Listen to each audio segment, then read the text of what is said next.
Big D's Entertainment Rankings and Reviews. Mini reviews. Greetings, my fellow YouTubers. Welcome again to Big D's Entertainment Rankings and Reviews. My name is Dual, better known to you as the Big D, and I'm going to give you a mini reviews vid, and I'm going to be doing mini reviews of two films, both released before last year was over with. One of them is pretty good, and one isn't too bad, and what have you, considering it bombed. But anyway, they're both chick flicks and what have you. So I hope you're ready for them. So if you're ready, let's get this on the let's get this show on the road. You know what I'm saying?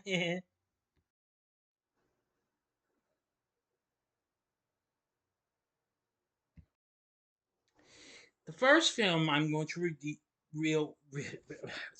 do a review of in this mini reviews vid is The Last Showgirl, released by Roadside Attractions, directed by Gia Coppola, written by Kate Gerston, starring Pamela Anderson along with Jamie Lee Curtis, Billy Lord, Dave Bautista, Brenda Song, and Kiernan Shipka. Now, the film plots on a middle aged Las Vegas showgirl who is faced with an uncertain future after learning that the review she has performed in for 3 decades is scheduled to close. Now, the screenplay was adapted by Gersten from her own play, Body of Work, which she based on her visits to the Jubilee show shortly before its closure in 2016. Now, this film was released on December 13th, 2024,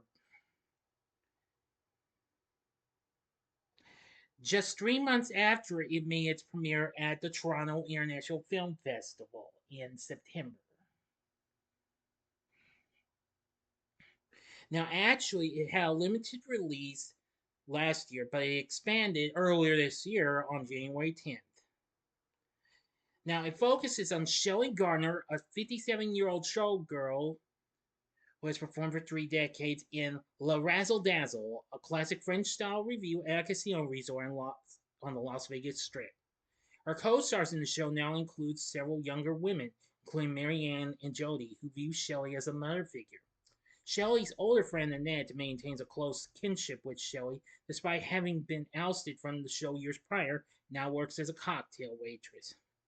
The producer of the show, A, breaks the news that the review is due to close in 2 weeks due to declining ticket sales, and is to be replaced by the more contemporary neo-burlesque circus that had already taken over their most popular nights. Well, apparently, Shelley worries for her livelihood even after all this and what have you.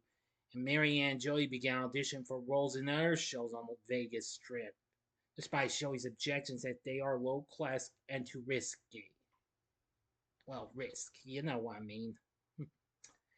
Anyway, but soon she reaches out to her semi estranged daughter, Hannah, who lived with family friends for much of her adolescence and is now a college student in Arizona, and briefly visits Shelley at her home. But it takes a little slight detour and what have you. But anyway, that's all the story I'll give to you because I'm going to try and keep going with this. Now, for my thoughts on the Last Showgirl, I will say this film was very good and what have you. I think this was an exceptionally good film. I have to go with critics saying about Pamela Anderson. She was superb. Mm-hmm. Rotten Tomatoes has a score of 83%, saying a wistful showcase for Pamela Anderson in a refreshingly dramatic role. The film pays homage to the working class of Las Vegas with a superb collection of performances. I couldn't agree more. Metacritic has a score of 66 and what have you. So everyone really thought that was pretty good and what have you. A critic writing for KTLA in Los Angeles positively compared the film's themes to those of The Substance, opinion that both films observe the prices women pay for their beauty and career. Anyway, yeah, I will say that was understandable too. Anyway, after that, the film got nominated for numerous awards, even for Pamela Anderson. She got nominated for a Golden Globe for Best Actress in a Motion Picture or Drama, but unfortunately lost. But nevertheless, I still thought it was pretty good in my view. She even won the Razzie Redeemer Award at the Razzies, considering she was nominated for a Razzie long ago for her performance as Barbed Wire. But no, I will say I loved Miss Anderson's performance. She did exceptionally, very, very good. Anyway, she plays Shelly, and she nails it as this character.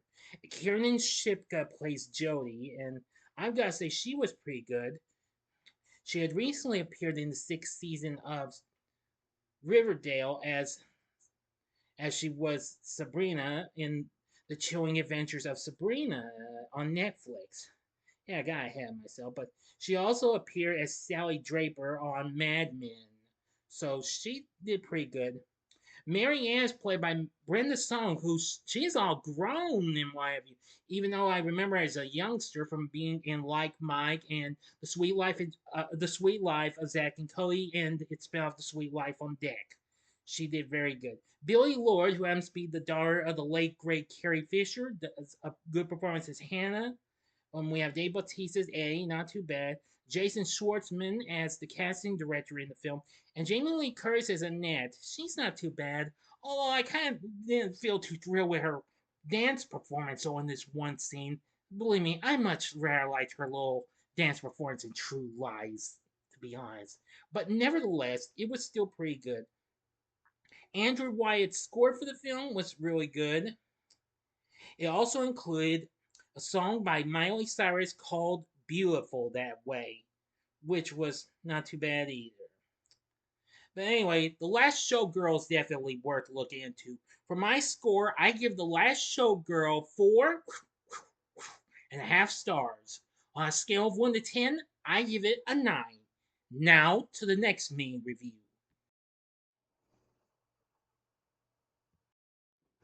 Next up is The Fire Inside, released by Amazon MGM.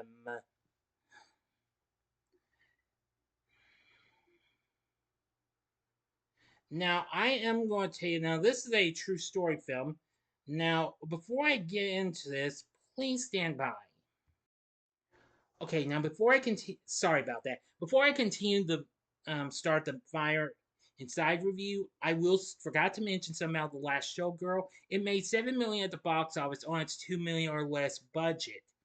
Oh yeah, and the film was directed by Gia Coppola, who happens to be the granddaughter of Francis Ford Coppola and niece of Sofia Coppola. Sorry about that. Just thought I'd let you know this. Now back to the Fire Inside review. Okay, now then. The Fire Inside was directed by Rachel Morrison in her directorial debut, her feature directorial debut, as a matter of fact. It stars Ryan Destiny as Clarissa T Rex Shields. It's a true story about the early boxing career of Shields, a fighter from Flint, Michigan, and includes her competing at the 2012 Summer Olympics. Now, this so I don't really have too much of the story to give to you, but I will say this is pretty good and what have you. While it's no Rocky by any means, but it still proved to have a lot to offer and what have you.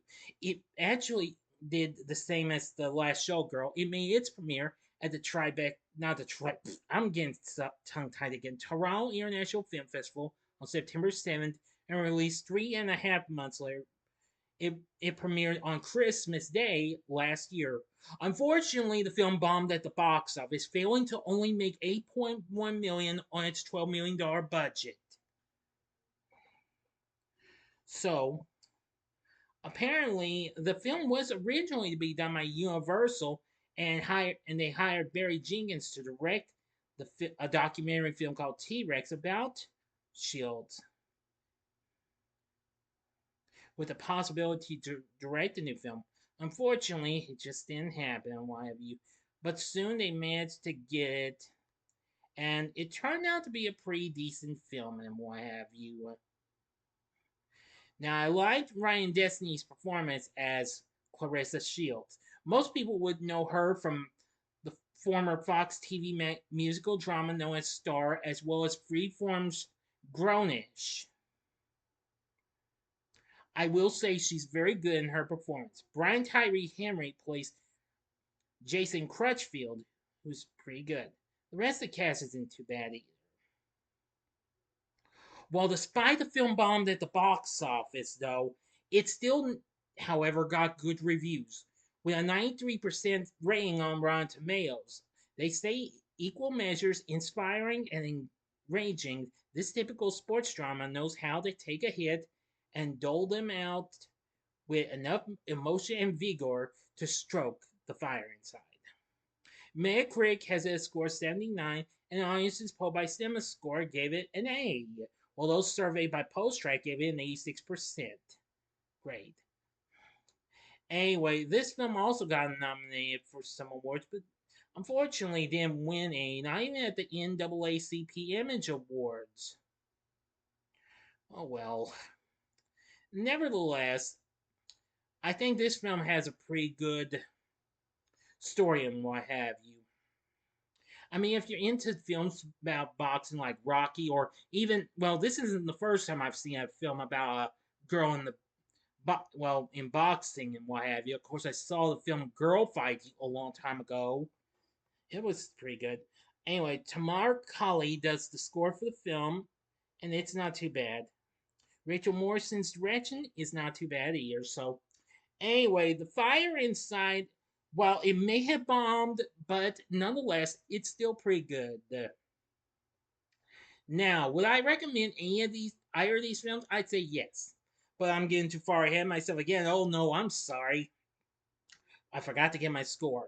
But anyway, the fire inside definitely proves to have a good feel to it. For my score, I give the fire inside 4 stars. On a scale of 1 to 10, I'm going to give it an 8.5. So watch these films. They should be on physical. They should be on physical media by now. I think they are. And if you want to stream them, The Last Showgirl is available on Hulu, and of course, The Fire Inside is now on Prime Video. Check them out.